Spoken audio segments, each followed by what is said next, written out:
जय श्री कृष्णा, राधे राधे। एक बार फिर आप सभी का हमारे YouTube चैनल द लाइफस्टाइल पर हार्दिक स्वागत है। आगे बढ़ने से पहले सच्चे मन से कमेंट बॉक्स में जय श्री कृष्णा जरूर लिखें।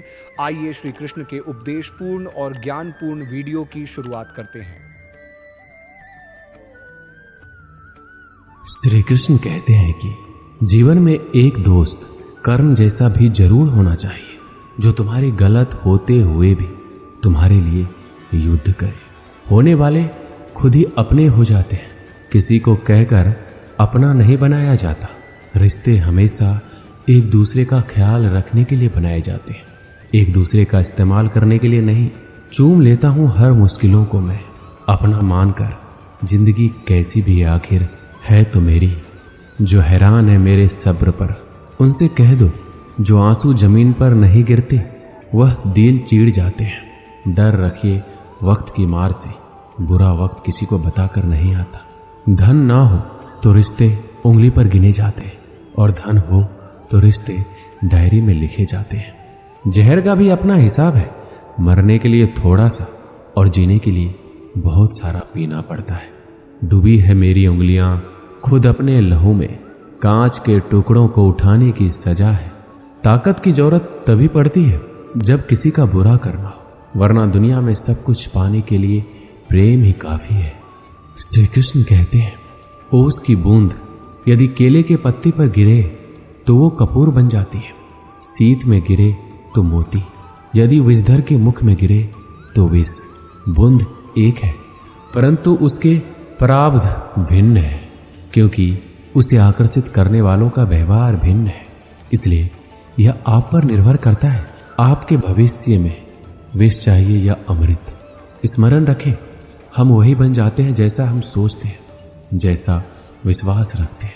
यह आपका विश्वास ही है जो ये निर्धारित करेगा कि आपको विष मिलेगा या अमृत। इसलिए अपनी सोच को सुदृढ़ रखिए, सकारात्मक रखिए, और फल भी सकारात्मक ही आएगा। श्री कृष्ण कहते हैं अनुभव की भट्टी में जो तपते हैं वह दुनिया के बाजार में वही सिक्के चलते हैं। लोगों की निंदा किए बिना दुष्ट व्यक्ति को आनंद नहीं आता। जैसे कौवा सभी रसों का भोग करता है, परंतु गंदगी के बिना उसकी तृप्ति नहीं होती। जिंदगी एक बार मिलती है, यह बिल्कुल गलत है। सिर्फ मौत एक बार मिलती है, जिंदगी तो हर रोज मिलती है। जब सोच में मोच आती है तब हर रिश्ते में खरोच आ जाती है। समय एक ऐसी गाड़ी है जिसमें ब्रेक भी नहीं और रिवर्स गियर भी नहीं है। जिम्मेदारियों की एक खूबी होती है, यह आपको कभी बिगड़ने नहीं देती। कानून की जरूरत बुरे लोगों के लिए है, क्योंकि सभ्य लोग तो शर्म से ही मर जाते हैं। किसी की तारीफ करने के लिए जिगर चाहिए। बुराई तो बिना हुनर के भी किसी की जा सकती है। मेरी खामोशी से किसी को कोई फर्क नहीं पड़ता, और शिकायत में दो शब्द कह दो तो वह चुप जाते हैं। श्री कृष्ण कहते हैं जब से ये सृष्टि बनी है, नदी की धारा और चट्टान के मध्य सदा संघर्ष रहा है, परंतु हर बार चट्टान की कठोरता को हारना पड़ता है, और नदी की धारा कोमल होते हुए भी कठोर चट्टान को काट देती है।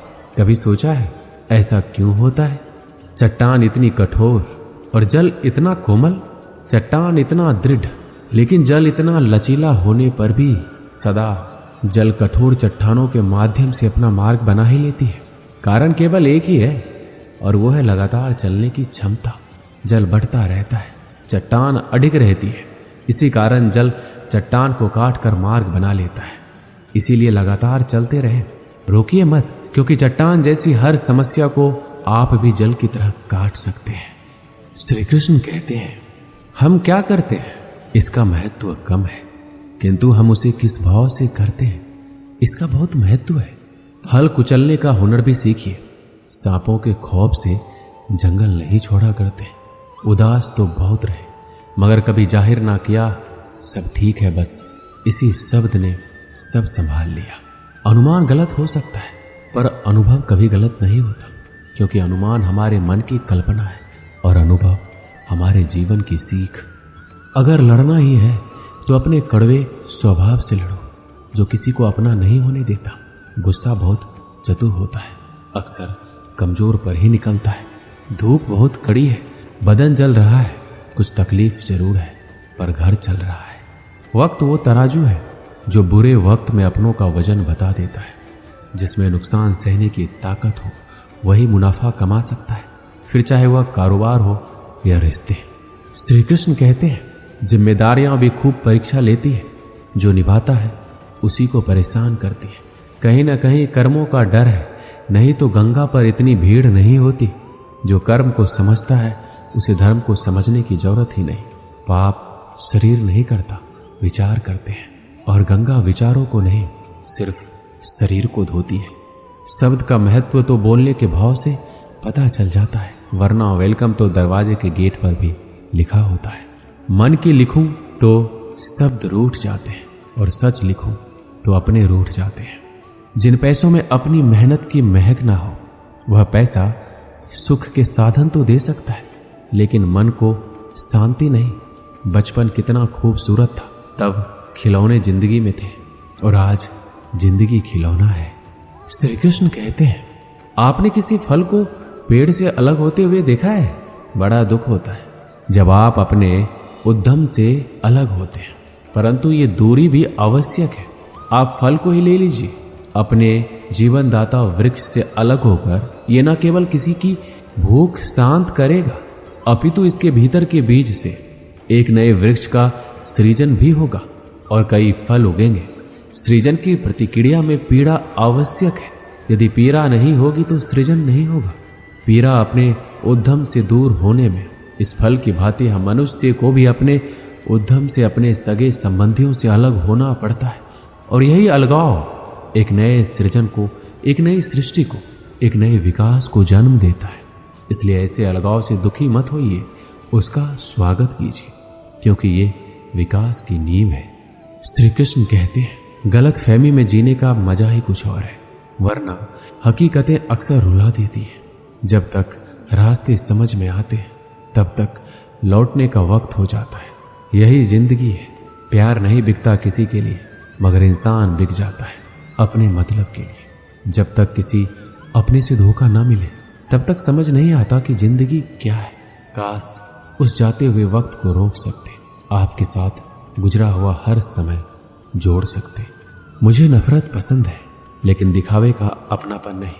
शीशा कमजोर बहुत होता है, मगर सच दिखाने से घबराता नहीं है। श्री कृष्ण कहते हैं अपराध वो भावना है जिसके कारण संसार में सदा दुख ही व्याप्त रहता है। हम सब अपराधियों से घृणा करते हैं, उन्हें कोसते हैं, परंतु क्या कभी विचार आया है कि कोई भी जन्म से अपराधी नहीं होता? तो ऐसा क्या कारण है कि कोई इतना बुरा बन जाता है कि वो बुराई की सीमा ही पार कर जाए? कारण है कामना। यदि कामना पर नियंत्रण ना रखा जाए, यदि कामना को पूर्ण करने के लिए परिश्रम ना किया जाए, तो वो तृष्णा में बदल जाती है, और तृष्णा लालच में, और लालच छल में, और छल करते ही मनुष्य अपराध की ओर अपना पग बढ़ा देता है। इसलिए ये अत्यंत आवश्यक है कि मन की कामनाओं पर नियंत्रण रहे। यदि मन पर नियंत्रण रहेगा तो अपराध पर स्वयं ही नियंत्रण हो जाएगा। हम सबका मन करता है कि हम जीवन में ऐसे शिखर पर पहुंचे जहां हमसे ऊपर कोई ना हो, जहां हमें कुछ करने की आवश्यकता ना पड़े। कुछ लोग इस शिखर पर पहुंच भी जाते, परंतु उनका मन सदा विचलित रहता है। मनोरंजक बात है ना कि जिस विश्राम को पाने के लिए हम इतनी मेहनत करते हैं, इतना परिश्रम करते हैं, वो हमें मिलता ही नहीं। कारण स्वयं सोचिए, वन का राजा होने के पश्चात भी सिंह को शिकार करने के लिए परिश्रम क्यों करना पड़ता है? क्योंकि राजा होने का अर्थ ये नहीं कि वो सदा सोता रहे और मृग स्वयं उसके समक्ष आकर कहे आइए महाराज मुझे खाकर अपनी भूख मिटाइए। तो ये समझ लीजिए कार्य आपके परिश्रम से संपन्न होते हैं, केवल कामना से नहीं। यदि आप नीचे हैं तो सदा स्मरण रखिए कि आपका परिश्रम ही आपको ऊंचाइयों पर ले जाएगा, और यदि आप ऊंचाई पर हैं तो वहां पर भी रहने के लिए आपको निरंतर परिश्रम करते रहना होगा। अर्थात परिश्रम से मुक्ति नहीं है, क्योंकि परिश्रम ही जीवन है। भगवान श्री कृष्ण कहते हैं कि डरो मत, ईश्वर हमेशा तुम्हारे साथ है। जब कभी हमारे मन में डर पैदा होता है तो हम भयभीत हो जाते हैं और कई सवाल मन में उथल पुथल मचाने लगते हैं कि अब क्या होगा, कैसे होगा, क्या हम हार जाएंगे या फिर कहीं ये अंत तो नहीं। हमें अपने आसपास वो सभी चीजें दिखाई देने लगती है जो वास्तव में होती ही नहीं है। हमारे मन की कल्पना ही हमारे मन के डर को जन्म देती है और ये डर हमारे वर्तमान और भविष्य को नष्ट कर देता है। अक्सर हमने देखा होगा कि संसार में सभी लोगों को किसी न किसी वस्तु का या फिर किसी न किसी व्यक्ति का डर हमेशा ही सताता रहता है, और जो सबसे बड़ा डर मनुष्य के मन में घर कर लेता है वो होता है मृत्यु का डर, जो हर एक व्यक्ति को आजीवन परेशान किए रखता है। आपने देखा ही होगा कि माता पिता अपने मृत्यु से पहले अपने बच्चों के लिए वो सब कुछ करना चाहते हैं जिससे उनके बच्चों को अपने भविष्य में किसी तरह की परेशानी ना हो और जो उनके जीवन को सरल बना सके। लेकिन क्या ये सही मार्ग है? क्या इससे उनकी संतान अपने भविष्य के प्रति इस डर के भाव को खत्म कर सकती है? भगवान श्री कृष्ण सदैव कहते हैं कि हम अपने जीवन काल में बहुत से कर्म करते हैं, लेकिन जो कर्म हम पहले से करते आ रहे हैं अगर उससे कुछ अलग करना चाहते हैं तो हमें हमारी हार का या फिर हमें असफल होने का डर सताता है और हम बिना परिणाम जाने ही अपने मन में ये सोच लेते हैं कि कुछ ना कुछ जरूर बुरा हो जाएगा, और यही भाव हमें डर की स्थिति में पहुंचा देता है। और श्री कृष्ण के अनुसार यही डर हमें अज्ञानता की ओर ले जाता है। वास्तव में अज्ञानता का पहला चरण है भय, भय जो श्रेष्ठ से श्रेष्ठ मनुष्य के विवेक को हर लेता है। जरा स्वयं ही अनुमान लगाइए कि कोई आपको तैराकी के लिए कह दे, लेकिन आज से पहले आपने कभी भी तैराकी नहीं की है, तो आप अपनी तैराकी सीखने से पहले ही अपने मन में यदि ये डर बैठा लेते हैं कि कहीं आप डूब ना जाए या फिर आपके साथ कोई अनहोनी ना हो जाए, तो आजीवन आप तैराकी सीख नहीं पाएंगे, अज्ञान रह जाएंगे। फिर चाहे आपके पास ब्रह्मांड का सबसे उत्तम गुरु ही क्यों ना हो। श्री कृष्ण कहते हैं इस डर को पीछे छोड़कर सफलता के मार्ग पर बढ़ना जरूरी है। यदि हम अपने डर से पीछा छुड़ाना चाहते हैं तो हमें अपनी आरामदायक स्थिति को त्यागना होगा। जब तक हमारा मन स्वयं को कष्ट देने से डरता है तब तक हमें कुछ भी नया करने से पहले या हार जाने का या फिर कोई अनहोनी हो जाने का भय सताता है। इसलिए यदि हम डर को जीतना चाहते हैं तो हमें डर का सामना खुद ही करना होगा और अपने हृदय को कठोर बनाना होगा। तब जाकर हम इस डर की परिस्थिति से बाहर आ जाएंगे। श्री कृष्ण कहते हैं अगर हमें अपने डर पर विजय प्राप्त करनी है तो हम परिणाम की चिंता नहीं करते हैं, कर्म करते जाओ, फल की चिंता मत करो। समय आने पर फल आपको अपने आप ही मिल जाएगा। और यदि हम फल की चिंता किए बिना स्वतंत्र रूप से कर्म करते हैं तो निश्चित ही परिणाम में स्वादिष्ट फल चखने के लिए मिलते हैं।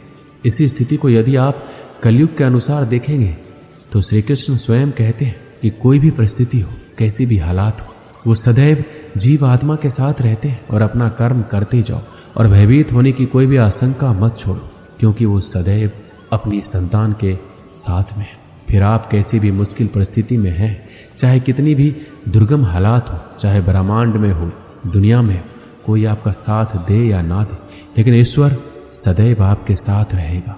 एक गांव में एक किसान रहता था। उस गांव के बाहर एक छोटा सा खेत था।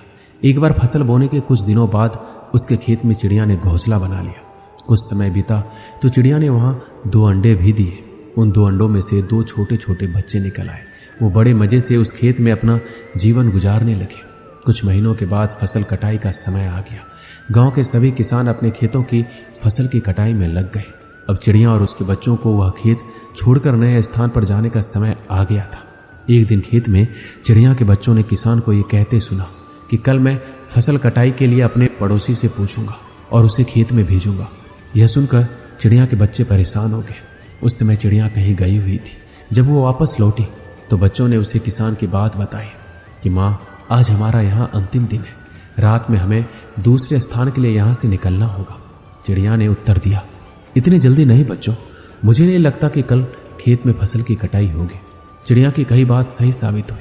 दूसरे दिन किसान का पड़ोसी खेत में नहीं आया और फसल की कटाई नहीं हो सकी। शाम को किसान खेत में आया और खेत को जैसे का तैसा देख बुदबुदाने लगा कि ये पड़ोसी तो नहीं आया। ऐसा करता हूँ कल अपने किसी रिश्तेदार को भेज देता हूँ। चिड़िया के बच्चों ने फिर किसान की बात सुनी और परेशान हो गए। जब चिड़िया को उन्होंने ये बात बताई तो वह बोली, तुम लोग चिंता मत करो, आज रात हमें जाने की जरूरत नहीं है। मुझे नहीं लगता कि किसान का रिश्तेदार आएगा। ठीक ऐसा ही हुआ और किसान का रिश्तेदार अगले दिन खेत नहीं पहुंचा। चिड़िया के बच्चे हैरान थे कि उनकी माँ की हर बात सही हो रही है। अगली शाम किसान जब खेत आया तो खेत की वही स्थिति देखकर बुदबुदाने लगा कि ये लोग तो कहने के बाद भी कटाई के लिए आते नहीं। कल मैं खुद आकर फसल की कटाई शुरू करूंगा। चिड़िया के बच्चों ने किसान की बात सुनी, फिर अपनी माँ को ये बात बताई। तब चिड़िया बोली कि बच्चों, अब समय आ गया है ये खेत छोड़ने का। हम आज रात ही ये खेत छोड़कर दूसरी जगह चले जाएंगे। दोनों बच्चे हैरान थे कि इस बार ऐसा क्या है जो माँ खेत छोड़ने को तैयार है। उन्होंने पूछा तो चिड़िया बोली, बच्चों, पिछली 2 बार किसान कटाई के लिए दूसरों पर निर्भर था, दूसरों को कहकर अपने काम से पल्ला झाड़ लिया था, लेकिन इस बार ऐसा नहीं है। इस बार उसने ये जिम्मेदारी अपने कंधों पर ली है, इसलिए वह अवश्य आएगा। उसी रात चिड़िया और उसके बच्चे उस खेत से उड़ गए और कहीं और चले गए। इस कहानी से हमें यही सीख मिलती है कि दूसरों की सहायता लेने में कोई बुराई नहीं है, किंतु यदि आप समय पर काम शुरू करना चाहते हैं और चाहते हैं कि वह समय पर पूरा हो जाए, तो उस काम की जिम्मेदारी स्वयं लेनी होगी। दूसरे भी मदद उसी की करते हैं जो अपनी मदद खुद करता हो। कड़ी मेहनत आपको वहां पहुंचा देती है जहां अच्छी किस्मत शायद आपको पहुंचा दे। निंदा से घबराकर अपने लक्ष्य को ना छोड़े, क्योंकि लक्ष्य मिलते ही निंदा करने वालों की राय बदल जाती है। विद्यार्थी जीवन में जीवन की छोटी छोटी आदतें हमारे जीवन में बड़ा फर्क पैदा कर देती है। अगर तुम सूरज की तरह चमकना चाहते हो तो सूरज की तरह जलना सीखो। मेहनत इतनी खामोशी से करो कि कामयाबी शोर मचा दे। जब तक तुम दौड़ने का साहस नहीं जुटाओगे, तब तक तुम्हारे लिए प्रतिस्पर्धा में जीतना सदा असंभव बना रहेगा। जिस दिन एक सिग्नेचर ऑटोग्राफ में बदल जाए, तब मान लीजिएगा कि आप कामयाब हो गए। हमारा भविष्य हमारे वर्तमान पर निर्भर करता है, इसलिए अपने लक्ष्य पर काम करो। आप में शुरू करने की हिम्मत है तो आप में सफल होने के लिए भी हिम्मत है। सच्चाई वह दिया है जिसे अगर पहाड़ की चोटी पर रख दो तो बेशक रोशनी कम करे, पर दिखाई बहुत दूर से भी देता है। विद्यार्थी जीवन की कड़वी सच्चाई है कि आजकल परीक्षा के परिणाम में विद्यार्थी कितना भी नंबर ला दे, तब भी उसका परिवार खुश नहीं होता। इसलिए नंबर के बदले सीखने पर ज्यादा ध्यान दे। एक परीक्षा कभी कठिन या आसान नहीं होती। जिस विद्यार्थी ने अच्छी मेहनत की हो उसके लिए परीक्षा आसान होती है, और जिसने परीक्षा के लिए कोई मेहनत नहीं की उसके लिए परीक्षा बहुत कठिन होती है। परीक्षा के समय सबको डर लगता है, पर फेल वही होते हैं जो पढ़ाई नहीं करते। सफल और असफल विद्यार्थी में केवल एक ही फर्क होता है। एक सफल विद्यार्थी शिक्षा के अलावा किसी और चीज पर ध्यान नहीं देता, जबकि असफल विद्यार्थी शिक्षा के अलावा सब पर ध्यान देता है।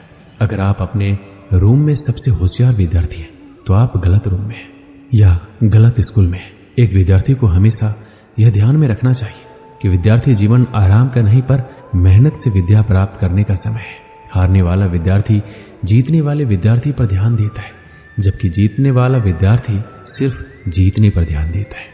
लोग आपके बारे में क्या सोचते हैं, उससे ज्यादा महत्वपूर्ण यह है कि आप लोगों के बारे में क्या सोचते हो, क्योंकि यही चीज आपका चरित्र निर्धारित करती है।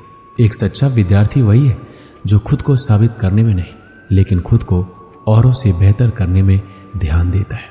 अगर आपके सपने आपको नहीं डरा रहे, आपको नहीं सोने दे रहे, आपको खाने नहीं दे रहे, तो आपके सपने सही में बड़े सपने हैं। पर ऐसा कुछ भी नहीं हो रहा है तो मान लीजिए वह बड़े सपने नहीं है। अपने अंदर सीखने का जुनून विकसित कीजिए। अगर आपने ये कर दिया तो आपको आगे बढ़ने से कोई नहीं रोक पाएगा।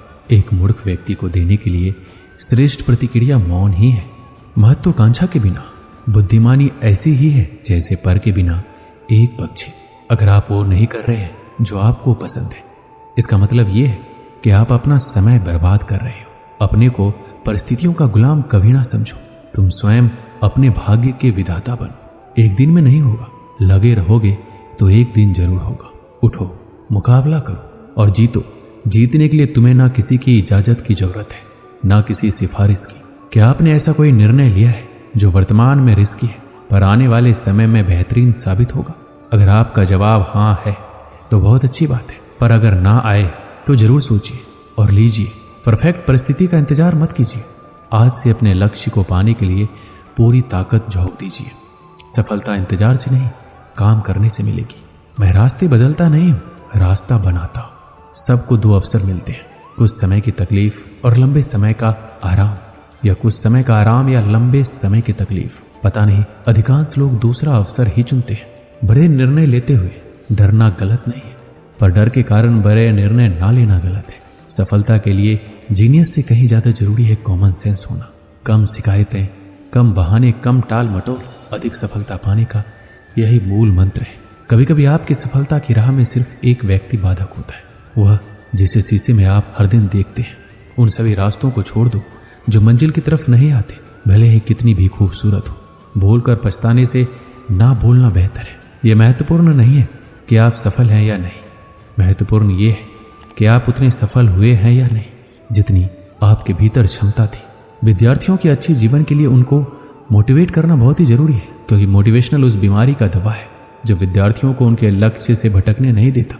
बहुत से विद्यार्थियों की जिंदगी में ऐसा पल भी आता है जिस समय उनको मोटिवेशनल की बहुत ही आवश्यकता होती है, क्योंकि जब किसी बच्चे की जिंदगी में दुख या परेशानी होती है उस समय वो अपने तय किए गए लक्ष्य से दूर होते चले जाते हैं, और यही वह कठिन समय होता है जिसमें उनको एक अच्छी प्रेरणा और मोटिवेशनल की जरूरत होती है। स्टूडेंट लाइफ जीवन के हर एक जिंदगी से बेहतर मानी जाती है, क्योंकि इस जिंदगी में विद्यार्थी बिल्कुल स्वतंत्र रूप से जीवन को जीते हैं, और इस समय विद्यार्थियों की एबिलिटी कार्यों को करने के प्रति बहुत ही ज्यादा होती है। इसके साथ साथ इस जिंदगी में विद्यार्थी अपने आप को बहुत ही एक्टिव रखता है, जिससे वो किसी भी कठिन प्रश्न या लंबे उत्तर को आसानी पूर्वक समझ सकता है, क्योंकि यह उम्र बहुत ही चंचल माना जाता है।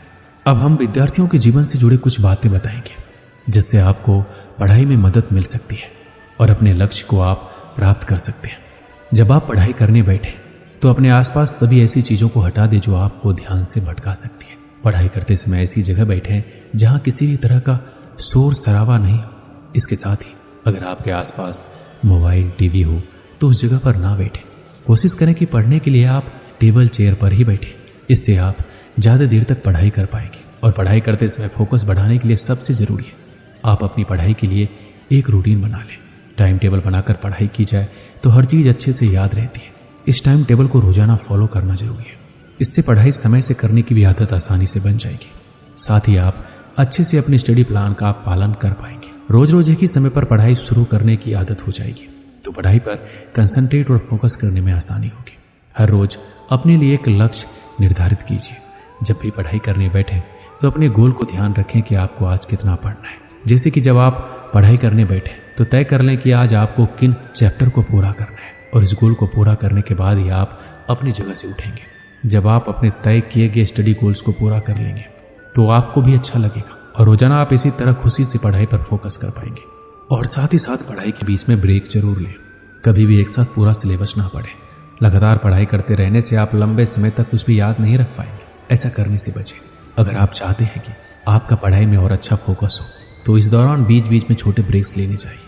हालांकि इन ब्रेक्स में आपको टीवी या मोबाइल चलाने से दूर रहना चाहिए। कोशिश करें कि 30 से 45 मिनट की पढ़ाई करने के बाद आपको कम से कम 5 से 10 मिनट का ब्रेक जरूर लेना चाहिए।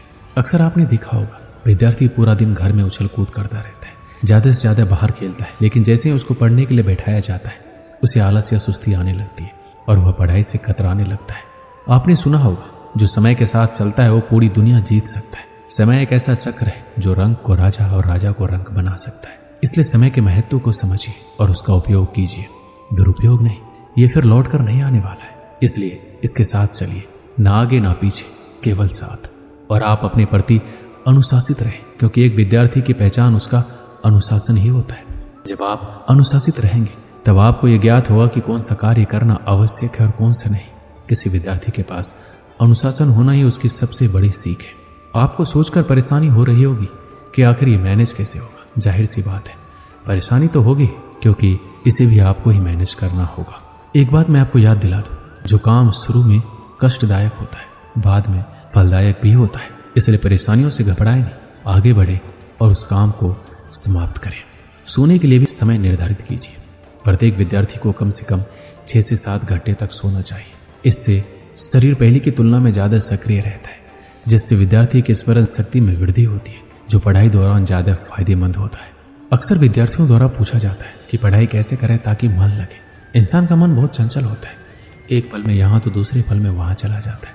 इसलिए हमें पढ़ाई करते समय इस बात का ध्यान रखना चाहिए कि नेगेटिव थिंकिंग और ऐसी किसी भी तरह की बातें हमारे मस्तिष्क में ना आए जिससे हमारा मन डाइवर्ट हो। मन को काबू में करना बहुत बड़ा काम होता है, पर ये जो संभव कर लेता है अपनी सफलता से कभी नहीं चूकता है। इसलिए कोशिश करें मन को विभाजित करने वाली यादों से दूर रहें। ऐसा हर विद्यार्थी के साथ होता है।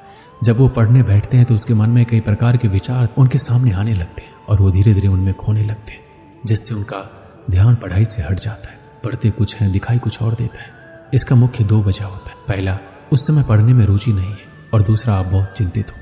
कोशिश करें तनाव से दूर रहने की। दोस्तों के साथ अपना ज़्यादा टाइम स्पेंड करना एक बड़ी वजह है पढ़ाई में मन ना लगने की, क्योंकि दोस्तों के साथ समय का पता नहीं चल पाता, जिससे आपकी पढ़ाई का समय निकल जाता है, जो आपको बाद में चिंतन करने पर मजबूर कर देता है। सिर्फ सोच इतनी शक्तिशाली होती है जो सही और गलत में भेद कर सकती है, जो व्यक्ति को ऊपर उठा सकती है और नीचे गिरा सकती है। संसार की सबसे महंगी पुस्तक, सबसे बड़ा प्रेरक और मूल्यवान विचार आपके अंदर 1% कभी परिवर्तन नहीं ला सकते यदि आप बदलना ना चाहें तो। जो जानते नहीं इसलिए नहीं कर पाते, वह अज्ञानी है। जो सब कुछ जानते हैं फिर भी अमल नहीं करते, वो मूर्ख है। यदि हर सुबह नींद खुलते किसी लक्ष्य को लेकर आप उत्साहित नहीं हैं, तो आप जी नहीं रहे, सिर्फ जिंदगी काट रहे हैं। दूसरों की मदद करते हुए यदि दिल में खुशी है तो वही सेवा है, बाकी सब दिखावा है। आपके जीवन में कुछ ऐसे नियम जरूर होने चाहिए जिनसे आप किसी भी कीमत पर समझौता नहीं करेंगे। किसी भी व्यक्ति को ज्यादा सुधारना चाहोगे तो आपका दुश्मन हो जाएगा। आप कभी भी नदी में कूदे बिना उसकी गहराई का अंदाजा नहीं लगा सकते। जब लोग छोड़ दे तब भी जीतने वाला व्यक्ति उसको छोड़े बिना उस पर लगा रहता है। यही जीतने वाले व्यक्ति और हारने वाले व्यक्ति में अंतर है। जीवन में सफल होना है तो खुद से काम करने से पहले एक प्रश्न पूछें, क्या यह सही कार्य है या सरल कार्य? सफलता के लिए कोई एलिवेटर नहीं है, आपको अपने आप ही सीढ़ियां चढ़नी होगी। 3 चीजों को बदलना बहुत जरूरी है। बहानों को अपने प्रयत्नों से, आलस को निश्चय से, और समस्या को मौकों से। परिवर्तन और संघर्ष से सिर्फ एक कायर इंसान ही डरता है। सफल और हिम्मतवान व्यक्ति नहीं, अनुशासन ही सिद्धि और लक्ष्य को जोड़ने वाला पुल है। आपको सफलता चाहिए तो आपको उसकी कीमत के लिए भी तैयार रहना होगा।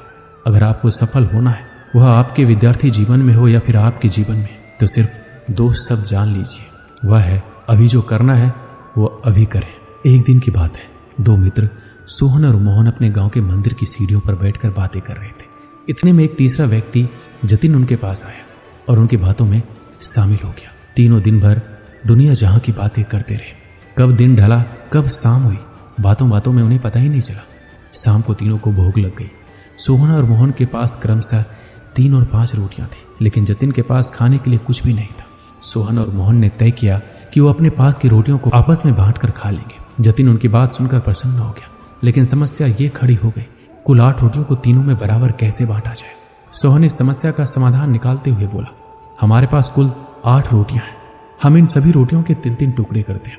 हमारे पास कुल 24 टुकड़े हो जाएंगे, उनमें से 8-8 टुकड़े हम तीनों खा लेंगे। मोहन और जतिन को यह बात जच गई और तीनों ने वैसा ही किया। रोटियां खाने के बाद वो तीनों उसी मंदिर की सीढ़ियों पर सो गए, क्योंकि रात काफी हो चुकी थी। रात में तीनों गहरी नींद में सोए और सीधे अगली सुबह उठे।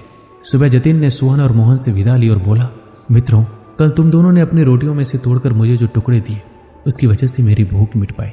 इसके लिए मैं तुम दोनों का बहुत आभारी हूँ। यह आभार तो मैं कभी नहीं चुका पाऊंगा, लेकिन फिर भी उपहार स्वरूप मैं तुम दोनों को सोने की ये 8 गिन्नियां देना चाहता हूँ। यह कहकर उसने सोने की 8 गिन्नियां उन्हें दे दी और विदा लेकर चला गया। सोने की गिन्नियां पाकर सोहन और मोहन बहुत खुश हुए। उन्हें हाथ में लेकर सोहन मोहन से बोला, आओ मित्र, ये 8 गिन्नियां आधी आधी बांट ले। तुम 4 गिन्नी ले लो और मैं 4 गिन्नी ले लेता हूँ। लेकिन मोहन ने ऐसा करने से इनकार कर दिया। वो बोला, ऐसा कैसे? तुम्हारी 3 रोटियां थी और मेरी 5। मेरी रोटियां ज्यादा थी, इसलिए मुझे ज्यादा गिन्नियां मिलनी चाहिए। तुम 3 गिन्नी लो और मैं 5 लेता हूँ। इस बात पर दोनों में बहस छिड़ गई। बहस इतनी बढ़ी, मंदिर के पुजारी को बीच बचाव के लिए आना पड़ा। पूछने पर दोनों ने एक दिन पहले का किस्सा और सोने की गिन्नियों की बात पुजारी को बता दी। साथ ही उसने निवेदन किया कि वो कोई निर्णय ले, जो भी वो निर्णय करेंगे उन्हें स्वीकार होगा। यूं तो पुजारी जी को मोहन की बात ठीक लगी, लेकिन वो निर्णय में कोई गलती नहीं करना चाहते थे, इसलिए बोले, अभी तुम दोनों ये गिन्नियां मेरे पास छोड़ जाओ। आज मैं अच्छी तरह सोच विचार कर लेता हूँ। कल सुबह तुम आना, मैं तुम्हें अपना अंतिम निर्णय बता दूंगा। सोहन और मोहन सोने की गिन्नियां पुजारी जी के पास छोड़कर चले गए। देर रात पुजारी जी गिन्नियों के बंटवारे के बारे में सोचते रहे, लेकिन किसी उचित निष्कर्ष पर नहीं पहुंच सके। सोचते सोचते उन्हें नींद आ गई और वो सो गए। नींद में एक सपना आया। उसे सपने में भगवान दिखाई पड़े। सपने में उन्होंने भगवान से गिन्नियों के बंटवारे के बारे में पूछा तो भगवान बोले, सोहन को 1 गिन्नी मिलनी चाहिए और मोहन को 7। ये सुनकर पुजारी जी हैरान रह गए और पूछ बैठे, ऐसा क्यों प्रभु? तब भगवान जी बोले, देखो, सोहन के पास 3 रोटियां थी, जिसके उसने 3 टुकड़े किए। उन 3 टुकड़ों में से 8 टुकड़े उसने खुद खाए और 1 टुकड़ा जतिन को दिया। वहीं मोहन ने अपनी 5 रोटियों के 15 टुकड़े किए उनमें से 7 टुकड़े जतीन को देकर खुद 8 टुकड़े खाए, चूंकि सोहन ने जतीन को 1 टुकड़ा दिया था और मोहन ने 8, इसलिए सोहन को 1 गिन्नी मिलनी चाहिए और मोहन को 7। पुजारी जी भगवान के इस निर्णय पर बहुत ही प्रसन्न हुए और उन्हें कोटि कोटि धन्यवाद देते हुए बोले, प्रभु मैं ऐसे न्याय की बात कभी सोच भी नहीं सकता था। अगले दिन जब सोहन और मोहन मंदिर आकर पुजारी से मिले तो पुजारी जी ने उन्हें अपने सपने के बारे में बताते हुए अंतिम निर्णय सुना दिया और सोने की गिन्नियां बांट दी। इस कहानी से हमें क्या सीख मिलती है? जीवन में हम जब भी कोई त्याग करते हैं या काम करते हैं तो अपेक्षा करते हैं कि भगवान इसके बदले हमें बहुत बड़ा फल देंगे, लेकिन जब ऐसा नहीं हो पाता तो हम भगवान से शिकायत करने लग जाते हैं। हमें लगता है कि इतना कुछ त्याग करने के बाद भी हमें जो प्राप्त हुआ बहुत ही कम है। भगवान ने हमारे साथ अन्याय किया है, लेकिन वास्तव में भगवान का न्याय हमारी सोच से परे है। वह महज हमारे त्याग को नहीं बल्कि समस्त जीवन का आकलन कर निर्णय लेता है। इसलिए जो भी हमें मिला है उसमें संतुष्ट रहना चाहिए और भगवान से शिकायतें नहीं करनी चाहिए, क्योंकि भगवान का निर्णय सदा न्याय संगत होता है और हमें जीवन में जो भी मिल रहा होता है वो बिल्कुल सही होता है। जय श्री कृष्णा, राधे राधे। दोस्तों, आज के लिए बस इतना ही। मिलते हैं एक ऐसे ही उपदेशपूर्ण वीडियो के साथ। आपको यह ज्ञानपूर्ण वीडियो अच्छा लगा हो तो हमारे चैनल द लाइफस्टाइल को सब्सक्राइब करें और वीडियो को ज़्यादा से ज़्यादा लाइक करें, शेयर करें। जय श्री कृष्णा, राधे राधे, धन्यवाद।